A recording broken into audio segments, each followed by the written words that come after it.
山田うどんだ。あのやじろべえ山田うどんだよね。そうだよ。山田うどん美味しいよね。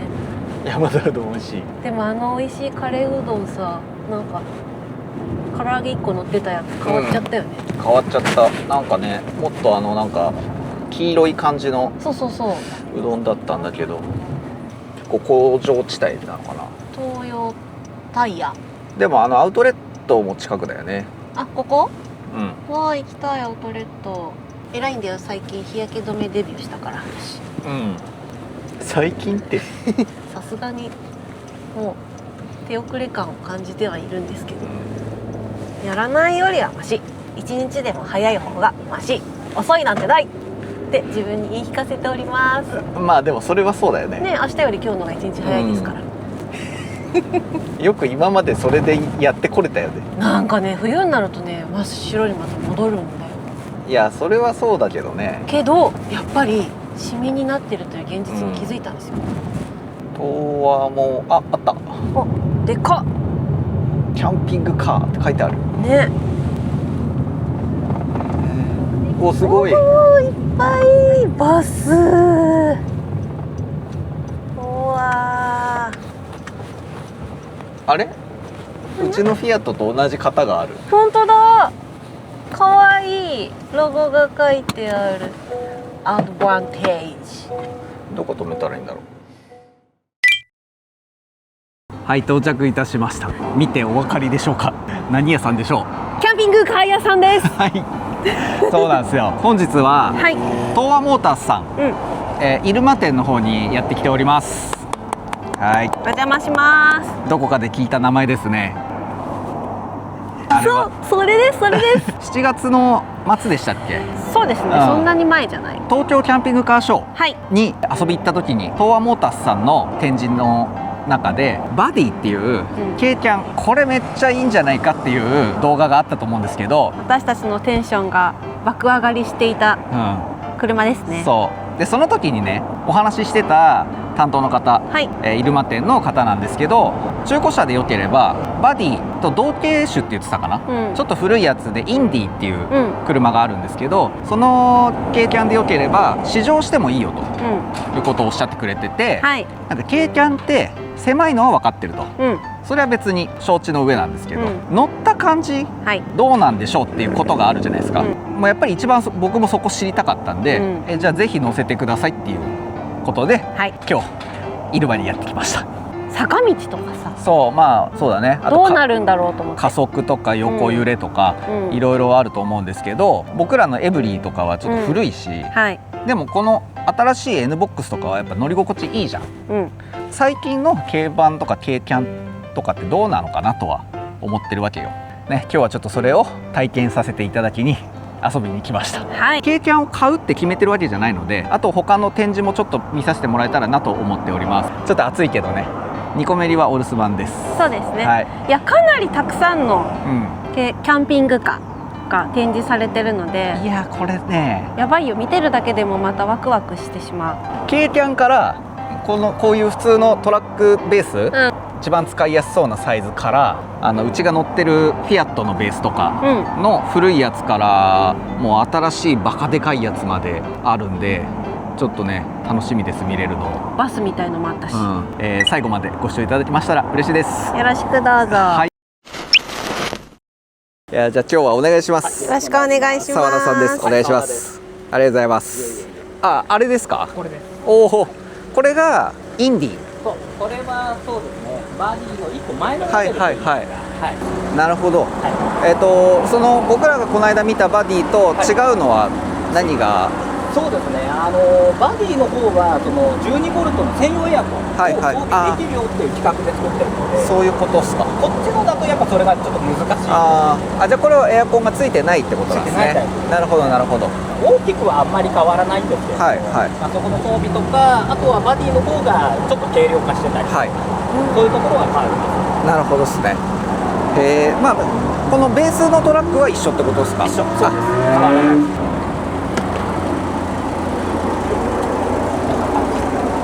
おお、すごい広いよね。広い。ね、なんか外から見てるよりね全然広く感じます、実際見ると。これって、はい、ポップアップしなくても一応使えるってことなんですよね、そうです。低いけど、そうですね。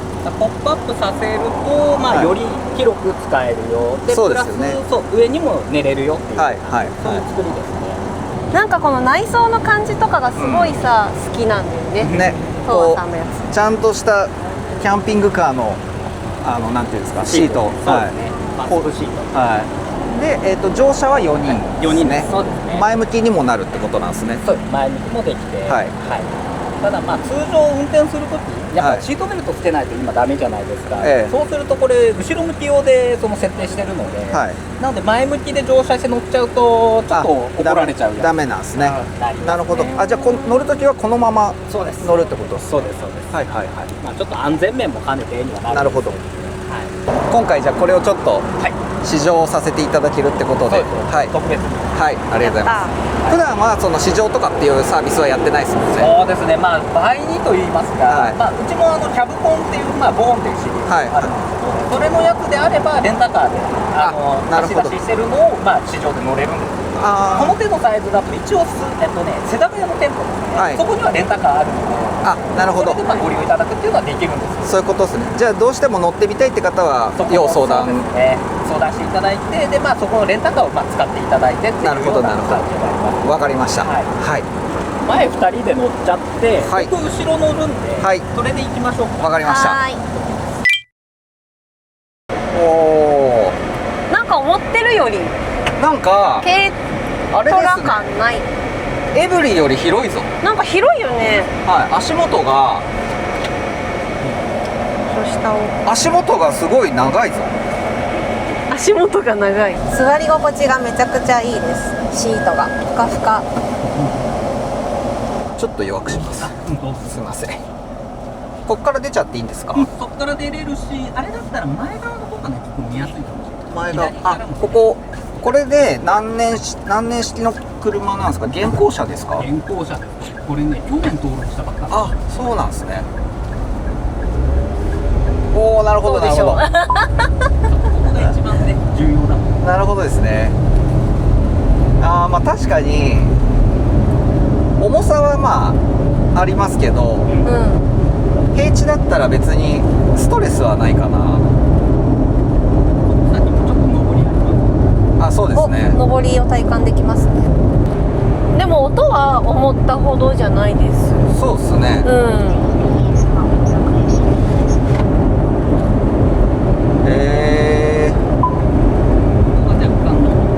そうですね。やや坂です。まあ確かにね。そうかっていう感じはあるけど、アクセルを踏んでる方にしかわからないことになるほどねっていう。そうですね。踏んでるその感覚としては踏んでる量の自分の思ってる3分の2ぐらいしか進まないっていう。そうなんだ。結構踏んでるんだけどな、みたいな感じはまあ確かにあるけど、まあでもどんだけフル加速したいかにもよるかな。次の信号あるじゃないですか。そこのとこ一回左。はい。これしかもエンジンスタートもこれだし。全然その本当に上り坂のパワーとっていうかそれだけだね。なんなら僕のエブリィよりも全然静か。もうなんかまずこのやっぱシートが全然違ってるだけで多分だいぶ違うんだと思う。このクッション性はすごいですね。はい、全然疲れなさそう。全然疲れないこれ。確かに。はい椅子大事だ。サスペンションもこれノーマルですか？ノーマルですこれ。ドーンってならないね。このガタガタしたところを走っても。なるほど。つかめた。私想像より良かった。想像より良かった、ね。想像より良かった。確かに。しかもちょうどこれ澤田さんも乗っていただいてるから、荷物を乗せた感覚と一緒ぐらいの感じですよね、多分。全然許容範囲な感じの。なんていうの、ドーンじゃなくてふわふわ感、ふわふわはするけど、衝撃波みたいなのはあんまりない。なんかエブリィは結構ゴロンドーンって、そうなんですよ。尾てい骨ちょっとくるなみたいな。確かに。でも確かにね、重いんだな。ブレーキもちょっと、ちょっと踏む感じだ。はい、ちょっと踏みます。こういうことよね。それがね、割と結構最初の段階からそういう音がする感じだったんですよ。そうだね。記憶的には。タロちゃんも想像よりいい方に上でした。本当にだからフル加速だけかな。はい。高速の合流なんかやっぱ前もって踏まないとちょっと怖いですよね。怖い時はあるかもしれない。はい。でも CVT だから、高速もスピード乗っちゃえばだいぶ楽ですよね。あ、これさやっぱいいよね、小回りがね。確かに。これって軽トラのベースってタイヤがなんていうんですかね、自分の下にタイヤがあるじゃないですか。そうですね。これって軽バンよりも小回り効くんですか？やっぱり効くようにっていうので、やっぱそこに設置してるっていうのはある。そうなんですね、やっぱり。確かに助手席広。最高だったよ、乗り心地。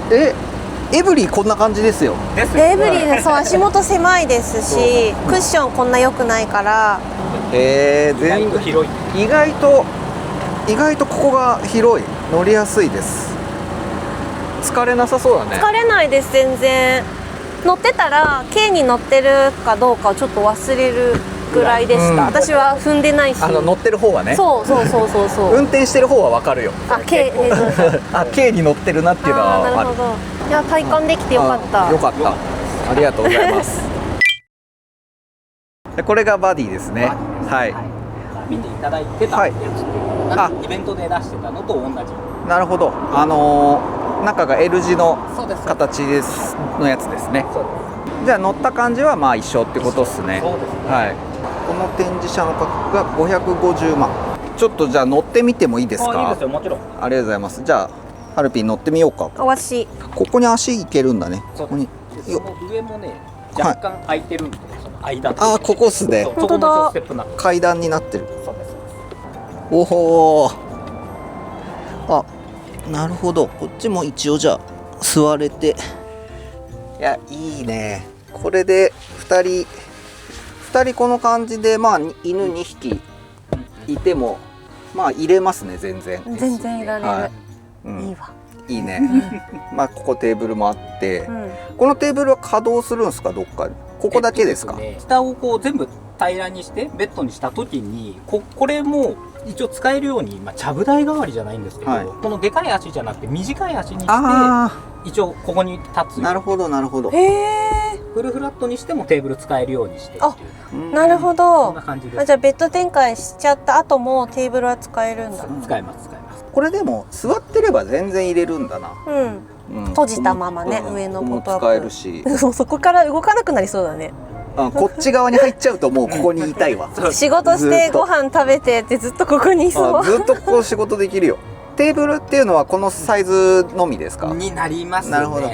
こう寄っかかった感じもね。疲れそう。疲れないです。疲れなさそう。椅子もこれだとちっちゃいかなって思ったけど、意外とちゃんと寄っかかれる。網戸になってるんでしたっけ？そうです。それ下にギュッと引っ張ってもらうと網戸が。すごい。これ上げるときはそのままギュッとそのまま。ちょっとね硬いのが。なるほど。下がそのブラインド目隠しになってる。なるほど。一応ねマグネットでピチッとつくようになってるんですね。それがじゃあ後ろもいけて、横もいけて、ちょっと窓開けちゃっていいですか？開けていいですか？でも全然違う。風が抜けます。すいません。風が抜けます。確かにこの間展示会の時はやっぱこんなゆっくり見れなかったんで。そうだね。なんか皆さんいるからなんかもう自分たちばっかり待ってる人とかいるからね。そうですね。収納そこいいですね。ね。そこ洋服いけますね。洋服いける、タオルいける、パソコンいける。でこれだと水タンクは何リットル？これがね13リッターってやつなんですけど、実際満タンまで入れて13なので、実質は12とか11リッターぐらいかな。1日2日ならっていう感じですよね。そうですね。ちょっとだけ緩めれば多分取れるので、そうですそうです。でそこの今引っかかってる根元っていうんですか、これはピッてそれはねそのまんまでこのまま、はい、そのまんまで、はい、後ろの底の今引っかかってるんですよね、そのプラスチック。ああ、なるほど。それを外してください。そうです。そういうことですね。で、はい、あとは上にグッて持ち上げる。このまま。そんな簡単でいけるの？おお。あ、すごっ。途中からはもうカンパが。簡単。それでこれここ剥がれるから、そうですそうです。これも重ねちゃってってこれも取っちゃって、そうですそうです。そうするとまたプラス。そうですね。まあ本当はこれも折っちゃった方が広。使い勝手がいい。なんかすごい。窓ありますよ。窓もあるし。あ、上が開くだけでなんかまた全然違う開放感が。開放感。ああ、通るわ。いいね。うん。あ、ピッてやる。すごい。音がうるさいかもです。あ、いい。ここにリモコンついてる。開く。早く。いやいやいや。あ、でも全然これは効くでしょ。効く？じゃあ閉めましょうか。12ボルトエアコンですもんね。これ12ボルトです。うちのバーストのルーフエアコン、工事みたいな音するんで、もっと。よし、行くぞみたいな感じだよね。こんなもう無音に近いよね。うわ、静か。ね。うわ、すごい、冷え方半端な。半端ない。早っ。これはやっぱさ、狭い分さ、すぐ冷える。でもこの上でも立てるからな、ここだったら。うん。そうですね。確かに高い。高さすごいですね。結構ある。ここの空間が広いのもすごい嬉しいです。確かにね、ワンコ連れにはめちゃめちゃ。あ、確かに犬がいるとここは広いのはそう嬉しいですね。絶対ね、トイレしたいってなったらこういうとこじゃなくて下に降りたがるから。標準だとバッテリーはどんぐらい積んでるんですか？まあ標準このエアコン付きのやつだと、リチウムを300っていうまあ3つ100を3つつけてます。はいはいはい。でこのエアコンなしのモデルだと100ぐらいのやつが1個っていう。なるほど。標準です。あ、こっちは広すぎるわ。最高でしょ？はい。おお、鈴。これはうわ、これはちょっと広いな。やっぱ L 字だね。うちらには。いいですか？おお、あ、本当だ。結構入る。うん、結構入ります。あ、しかもそう引き出しになってるんです。すごい。開けなくても。おお、結構入る。こんなコンパクトな中にこれだけの収納があるってすごい。もうでかいです。これでかいっすね。ここにもう2人分の洋服とか全部入るね。かわいい。靴とかはどこにみんな？靴問題は結構やっぱ言われるんですけど、大体の方やっぱトレーみたいなのにこういう子に積んで乗せちゃう。なんか乗ってから積んでる。なるほどですね。方が多い。はいはいはい。これとこれ当たっちゃうんですね。そうなんです。あ、そうなんだ。気をつけないとね。これ気をつけないと。そうなんです。ガンってなっちゃう。そう、ここうなってた状態で内側から当てたら当たっちゃうっていう。逆に開いてるのを忘れてて閉めるときにそれ最悪っすね。それは最悪だわ。上がります。はいはい。まずこれで外してもらっちゃって、まあちょっと僕が初めは逃がしてもらって。はい。あ、じゃあそのテーブルを利用しなくていいんですね。テーブルはこれはなくて。はい。でまずこの状態でここの背もたれをここに刺します。はい。こういう感じ。おお。まあこれでもだいぶ確かに確かに。今度手前なんですけれども、さっきバリバリこれちょっとずらしてここに背もたれが。あ、長い。ね、結構長い。こんなのが入ってるので、これを、背中側っていうのかな、に敷きます。なので一回さっきここ出してもらって、なるほど。でここにこれを乗っけます。はい。でこれを代わりによいしょ敷いてもらうと、なるほど。これでベッドにできます。へえ、すごい。でさっき言ってたちゃぶ台みたいなこのちっちゃい足なんですけど、へえ。一応使えますっていう風になってます。すごい。あ、じゃあお座敷みたいな感じで。そうですそうです。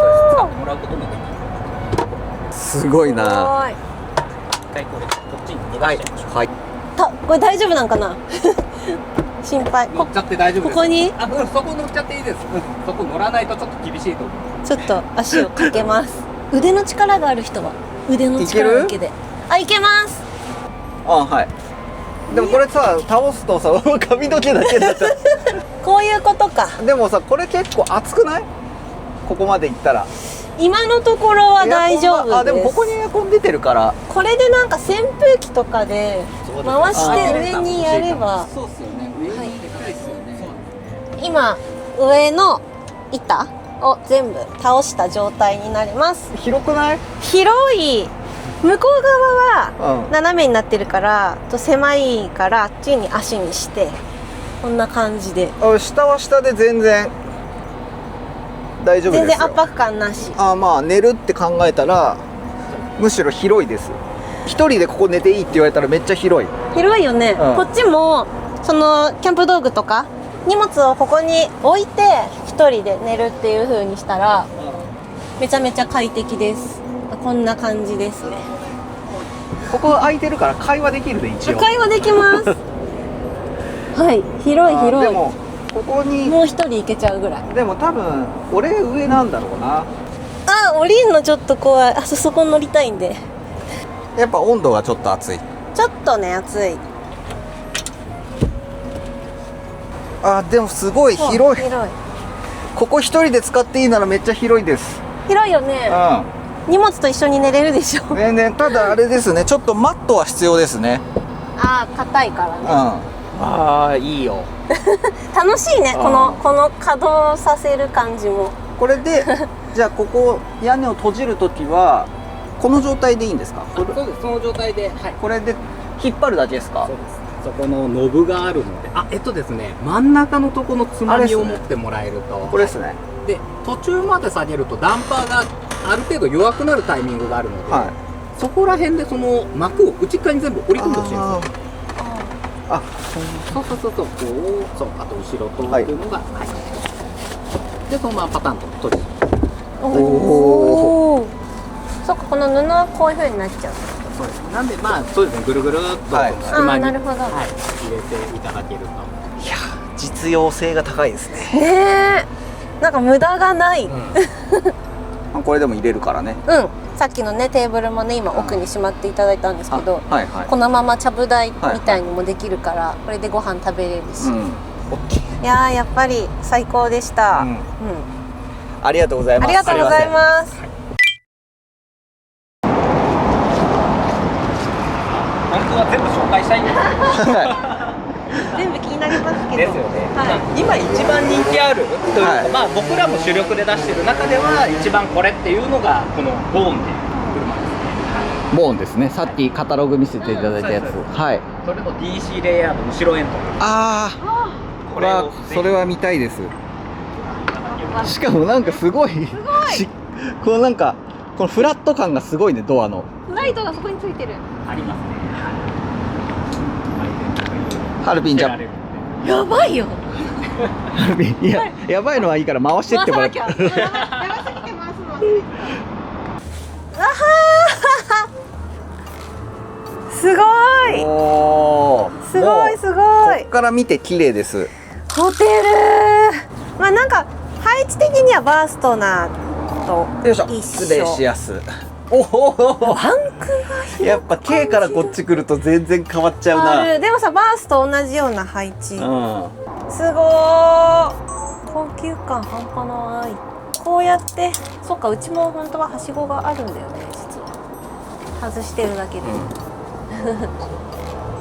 これが家庭用のエアコンです。エアコンがここに。ここからすごい。今コンセントしたので。ありがとうございます。涼しいのが出るはずです。なるほど。ちょっと我慢してください。いえいえ。いやこのレイアウトですやっぱり。ね。やっぱこれが一番うちらは動きやすい。思ったほどこの狭さっていうかその幅の狭さを感じないですね。感じない。多分うちのそのバーストナーの230多分あるんですけど、ここの幅そんな変わんないんですよ。ぐらいかな。そうですね。もう確かにあと5センチぐらい広いかもしれないですけど、全然あとはこの椅子の幅とかもあるかもしれないですね。バーストナーの方がもっとでかい。そうですよね。あ、でもこれ2人だってこれでいいわ。うん、これでいいの。出てます。もう全然パワーが違う。で、違うし静か。あ、静か。これ閉めるともっとわかります。ちょっとはいはい。全然気にならないですね。ちょっと今エアコン全開ですからね。なんかバンクも太郎ちゃん起き上がったら頭ぶつかるって言ってたけど、なんかぶつかんなさそうじゃないですか。あ、バンクの高さも結構あるね。あるよね。広げてますね。あ、なるほど。ボワンってすごい湾曲感が、いいな。で、ここマルチルーム。そうです。はい。ここに敷く板がちょっと今乗っかってるんですけど。あ、でも広い。そういる方だとその板乗っけた方がいいのかな。はいはい。まあでも広いです。広い。板ってなるほど。ここの階段消せるんですか。そうですそうです。結構落っこっちゃう子多くて。はい。ここにそうここをね、そう平らにできる。埋めれるんですね。そうです。ここに乗るような感じ。ああ、それはありがたい。見てこのおしゃれな木の棚。すごい。そうなんです。いろいろ引っ掛けられる。全然広いですね。ですね。冷蔵庫だった。もう家のみたい。 70リッター。はい。わあ、おしゃれ。こっちから巻く。お、すげすごい。え。すげえ。これめちゃめちゃ重宝しますね。ドメティックだ。確かに。そうです。すげえ、十分。うわこれ一押しです。ー、なるほど。一押しな理由がわかる気がする。もうオプションとかにもよると思うんですけど、これだいたいおいくらぐらいなんですか。車両で1100万ぐらいかな。はいはいで、いろいろまあ乗り出しで言うとプラス例えば40万弱かなっていう考えると、まあ1200はギリ切るかなぐらいの感覚ですね。そうですね。あでまあこの車両の中にさっき言ったのじゃあ冷蔵庫とか、はエアコンとか、あとはインバーター、はい100ボルトのインバーターと、あはいとこの車は鉛が3つついてるんですよ。はいはいサブバッテリー。えなのでそのあたりとかは全部まあ標準。え、はい。で一応この電子レンジも口ついてるんですけど。電子レンジもある。入り口にありました。あ、本当だ。そうです。なるほど。今後ちょっとこの辺のレイアウト変わるかもしれないんですけど、はい一応そういうのもあって、まあ、全部込み込みでっていうので、まあ、1200切るかなぐらい、はい。あとはまあ例えばサイドオーニングでオーニングつけたいかなとか、まあ、あとテレビつけたいかなとか、そういうのに合わせて、まあ、オプション設定していただく、まあ、あと多いのでいうと最近そのリチウムバッテリーですね、はいはい皆様よく変えられる方多くはなってはきてるので、なるほどですね。その辺入れるとまあプラスアルファはいになりますし、しかもこれバンクこう閉じれるっていうか、そう切れます。はい、短くできるやつですね。そうですそうです。今これがそうこれ今目いっぱい出してるというか出してる寝る時想定してっていう感じです。はいはい。さらにじゃあ広くそう広く感じる。そうです。うわうわこうなっちゃうんだよ。ー、キリがない、キリ見ちゃうとがない。うん。そう案内してて多分こっちかなはいはいはいっていうのもねあるんですけど確かに僕らがこれ必要ないんじゃないかってとこそぎ落としてる感じがあるよね。あるよね。うん。トイレもね、まあ、あれじゃなくてもっていう話も出てきてるし、そうそうそうなんなら今使ってるバーナーも2つは使えてないし、壊れてて。あそうなんですね。はい。これ給水はタンクですか。ですね実はポリタンクなくてですね、おはい外に備え付けの50リッターとかあもう大き最高いタンクがついてます。へあーもう一番その理想のパターンです。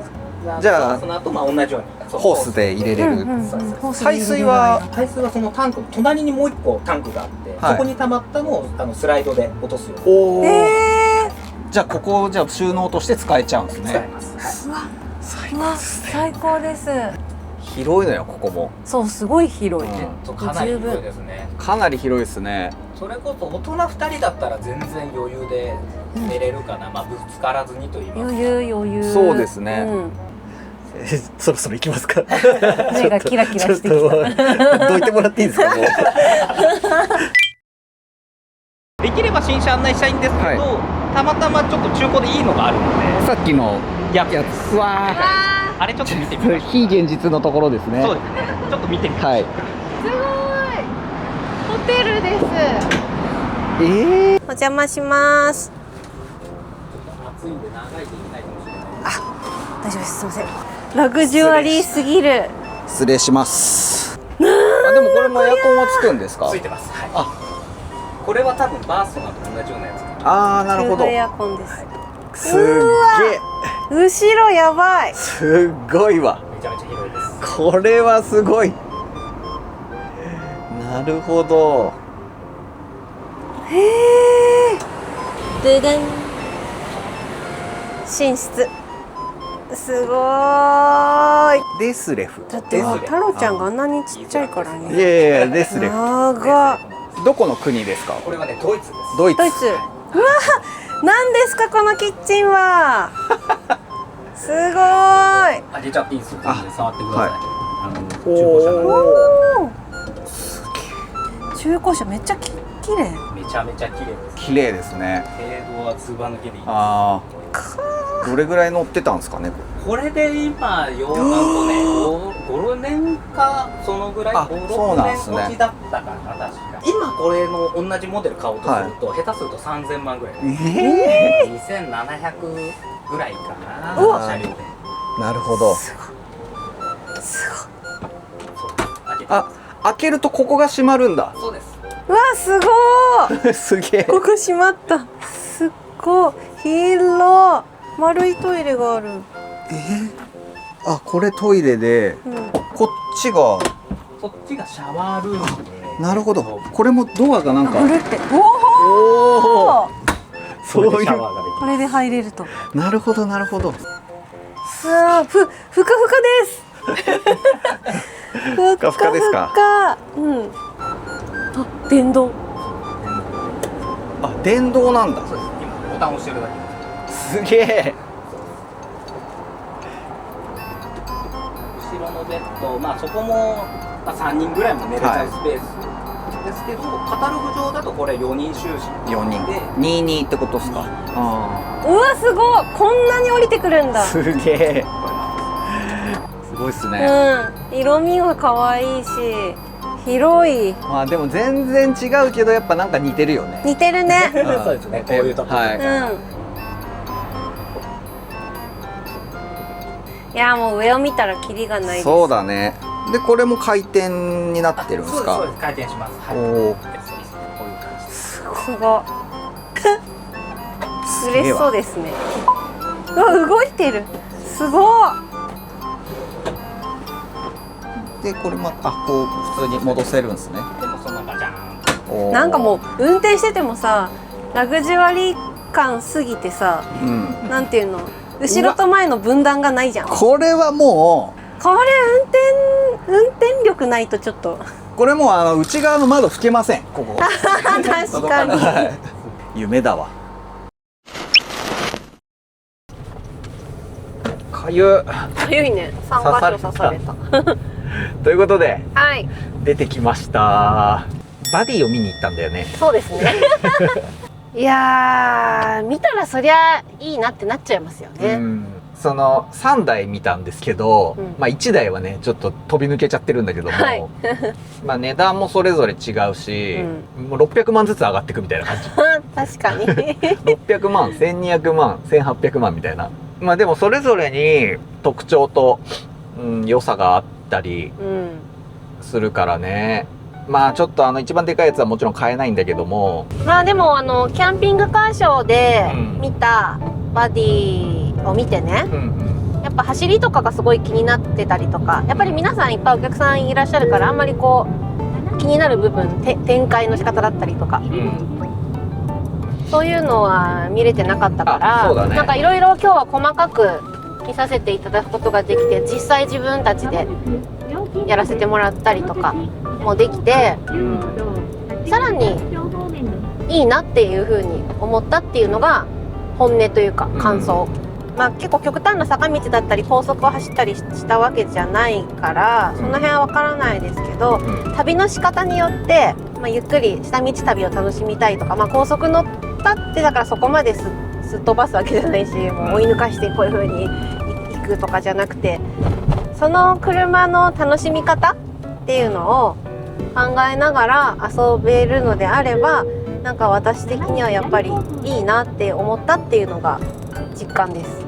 まあ走りに関してね、うんその本当に踏んだ時のパワー、うん、バディね、うん軽自動車ね、はい、踏んだ時のパワー以外はうん、もう全部が上行ってて、うん、思ったよりも、うん、やっぱ不安だったもんね、軽手っていうのいろいろな方からのコメントもいただいたりした上で、いろいろ難しい点とかね、良きも悪きもやっぱりデメリット部分もさちゃんと聞いとかないといけないって思うし、その80キロ巡航で高速道路走るとか、あと山道どんどん追い抜かれるとか、なんかそういうのが嫌じゃなければ別に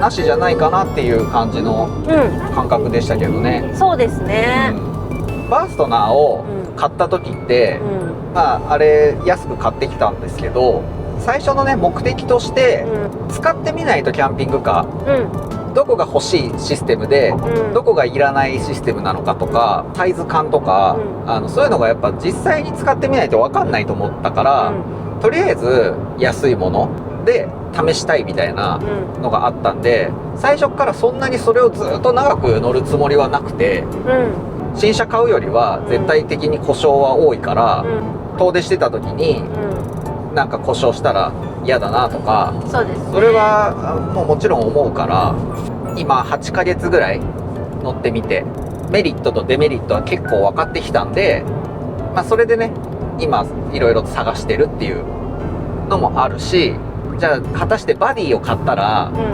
今のバーストナーはいらないのかって言われるとっていうのもあるし、まあということでですね、はい、いろいろ迷ってるんですけど、迷います。まあすぐねどうしても欲しいとかじゃないんで、やっぱり今バーストナー乗ってみて、新たな車に出会った時に、こういろんなものを見ておきたいなっていう感じなので。そうですね、もうこの動画をご覧になってくださっている皆様の中にはもうキャンピングユーザーのベテランの方から一緒に考えてっていう、こうリアルタイムでしていただけるかなっていう気もするので、確かにそういった方にもご覧になっていただきたい。そうだね、はい、なんかそういう教えていただけたら嬉しいですね。どっちからのこう意見もあるってすごい嬉しい。その方の使い方だったら、こういうところはいらなかったとか、こういうサイズにして間違ったとか、そういう失敗談から、あこれは本当に良かったとか、これつけといて良かったオプションみたいな、とかまああったら、僕らもそうだけど、見ている皆さんの参考にもなるしね。コメント欄でさ、もうその歩く辞書じゃないけどさ、もうそこでもね情報が得られちゃいますからね。結構うちの場合は教えていただくこともすごく多いから、まあそういう感じでちょっとね自分たちもまたね、他のねお店にも行くかもしれないし、そうですね、ちょっとゆっくりいろんな車見ていきたいなとは思います。はい、それではまた次の動画でお会いいたしましょう。さよなり。さよなり、ありがとうございました。斉藤でございました。いやキリがない気もするな、このキャンピングカー探しの旅。いやそうだよ、全部見ることはできませんからね